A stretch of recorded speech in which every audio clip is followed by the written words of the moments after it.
Hello, and this is Delia again. I am on chapter 12 of The Awakening, and I'm on the part where they just found out that Mr. Tanner is gone.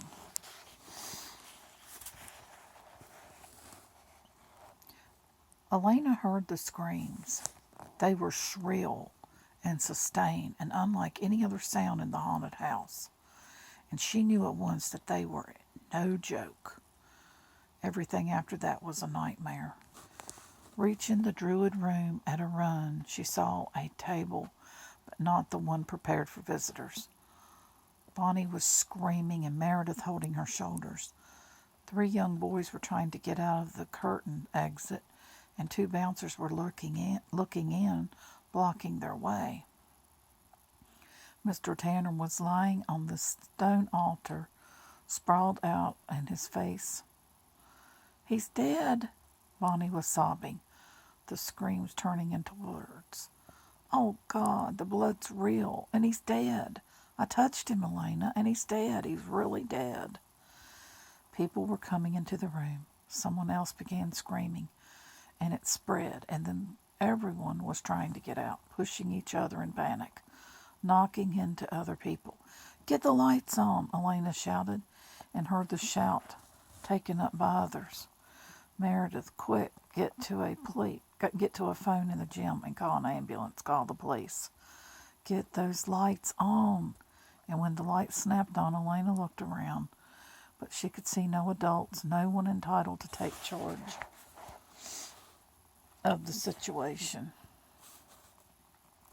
Part of her was ice cold, her mind racing as it tried to think what to do next. Part of her was simply numb with horror. Mr. Tanner. She had never liked him, but somehow that only made it worse. "Get all the kids out of here, everybody but staff out," she said. "No, shut the doors. Don't let anybody out until the police get here," shouted a werewolf beside her, taking off his mask. Elena turned in astonishment at the voice and saw that it was not Matt, it was Tyler Smallwood. He'd been allowed back in school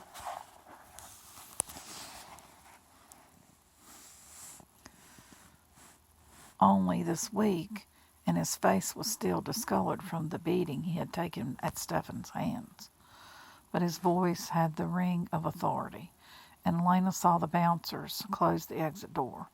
She heard another door close across the gym. Of the dozen or so people crowded into the Stonehenge area, Elena recognized only as a worker. The rest were people she knew from school, but none she knew well. One of them, a boy dressed as a pirate, spoke to Tyler. "You mean you think somebody in here did it?"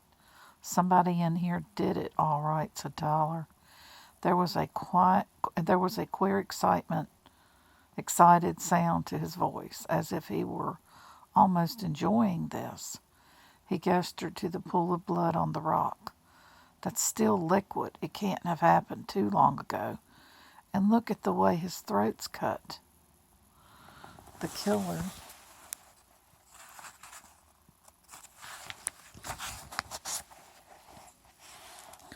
must have done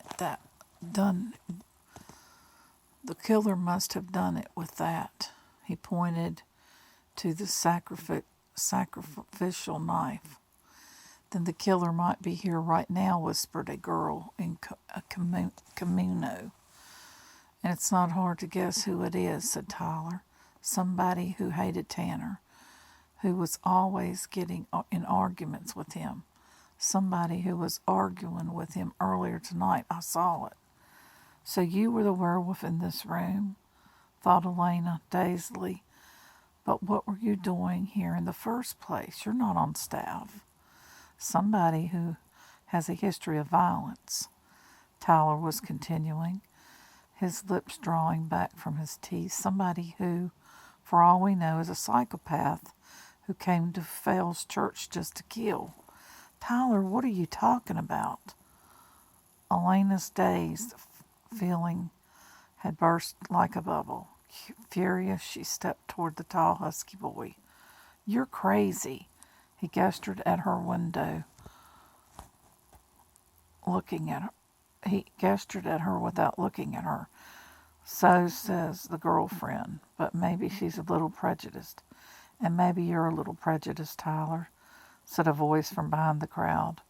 And Elena saw a second werewolf pushing his way into the room. Matt.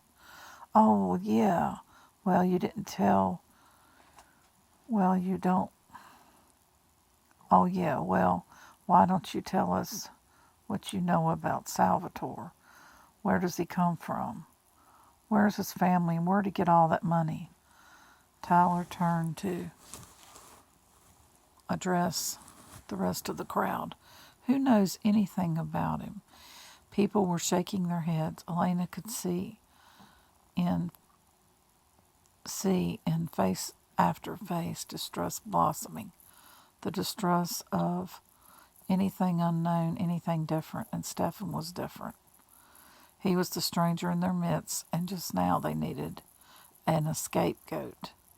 The girl in the kimono began. I heard a rumor. That's all anybody's heard. Rumors, Tyler said. No one really knows a thing about him.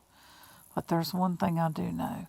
The attack in Fells Church started the first week of school, which was the week Stefan Salvatore came. Okay, so I'll go to the next chapter. Be back.